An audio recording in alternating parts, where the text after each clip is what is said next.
Hello friends, today we are going to discuss about the flowers that can be grown in the rainy season. That means in the month of June or July. First among them is Vinca. Vinca plants are shrubs. They don't grow more than 20 to 70 centimeter above the ground. They are often used as a ground cover in the garden landscape. The soil that we use for it should be well drained. And while planting, we should keep in mind that spacing of 30 centimeters is fine between the plants. They can be grown from seeds and also from the cuttings. The second one is Portulaca. They are very easy to grow and they are very beautiful and available in many colors.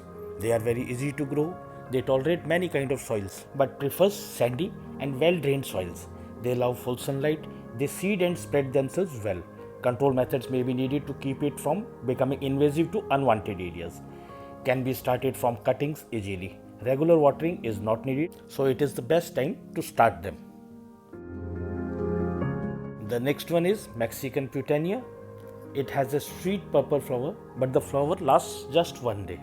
It spreads naturally by both seeds and rhizomes. It can be propagated by seeds and cuttings also. It is generally highly prized as a shade plant, but if your summer aren't too brutal, the plants may be able to take full sun. Needs very moderate watering, so an easy plant to grow. So next plant that we can grow during a rainy season is pinwheel flower. Pinwheel flower is an evergreen shrub that is native to India. It generally grows 5 to 6 feet in height. Flowers have a pinwheel-like shape, so they are called pinwheel flowers. Plant grows best in part shade and needs weekly watering only. Apply any fertilizer in every 3 months. So plants can be easily started from cuttings also. The next in the series is Gardenia. They are evergreen shrubs that grow up to 15 feet tall and the flowers has a very strong sweet scent. It is although difficult to grow because it demands high humidity and acidic soil with good drainage is the best for it to grow. It is grown outdoor and can be propagated from the cutting of at least 5 inches size taken from the tip of the branch. The next in the series is Clitoria. It is also called blue pea. It grows as a vine or a creeper. In the beginning it requires more water, but do not overwater it. Once it is established, it requires only supplemental irrigation, only during the month of hot summers. Do pinch its growing tip regularly for making it more bushy. It can be propagated both from the seeds and cuttings. It is also used to improve the quality of soil through decomposition of nitrogen-rich plant material.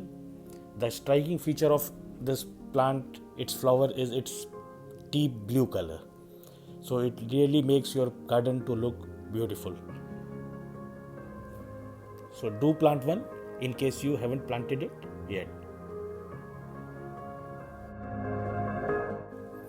The next one is Morning Glory. They are found in number of species. Growing Morning Glory is very easy. They are great for containers. They can also be placed in hanging basket. They prefer full sun, and these plants are well known for their tolerance of poor and dry soil. They can be easily started with seeds as it is a vine, so some kind of support is required for it after it reaches 6 inches of height.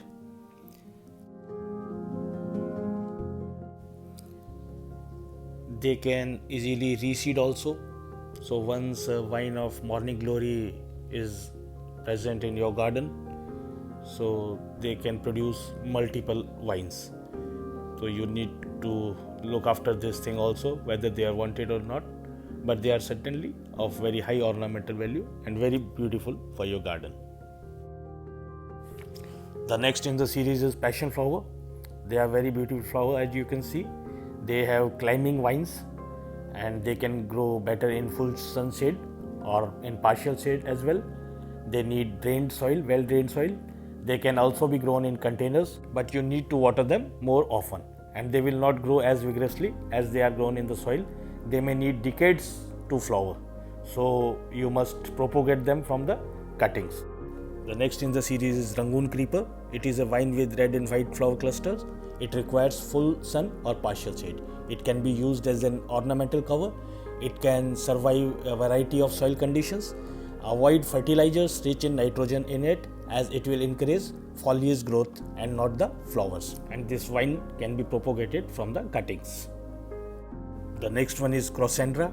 It is also called firecracker flower. It is native of South India and Sri Lanka. It is an evergreen shrub. It grows up to 1 meter, can be grown in containers, can be propagated both from the seeds and the cutting. And it prefers a lot of organic matter such as compost. And it requires watering when the soil starts to dry out. The next one is Clematis.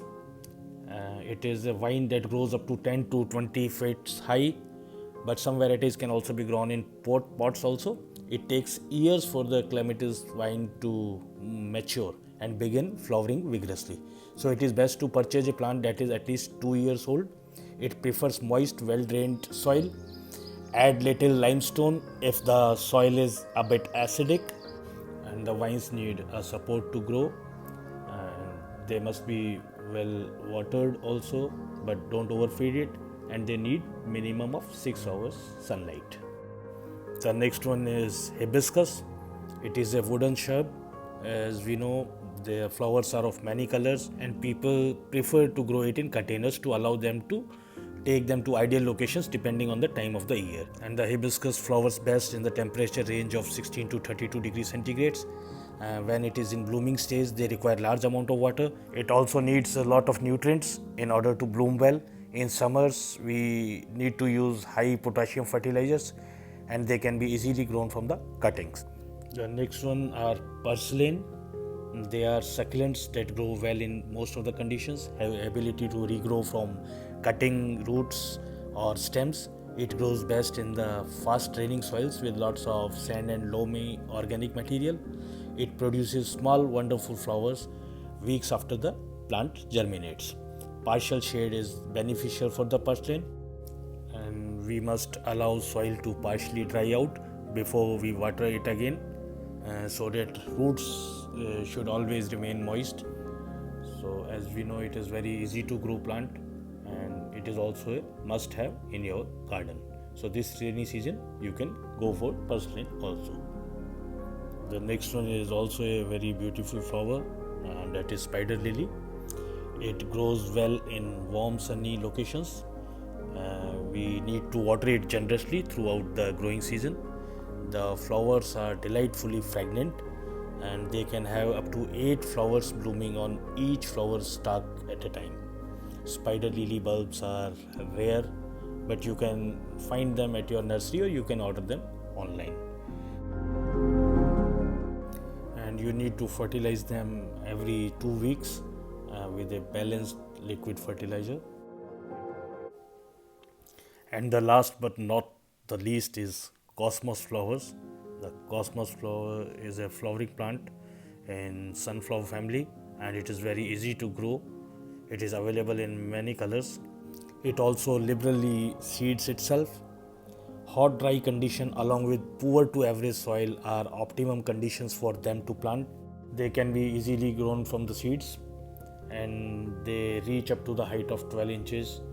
They actually don't need much of the fertilizers, as it will end up with lots of foliage and lesser number of flowers. So we don't need much of the fertilizers in these plants. So very easy to grow plant.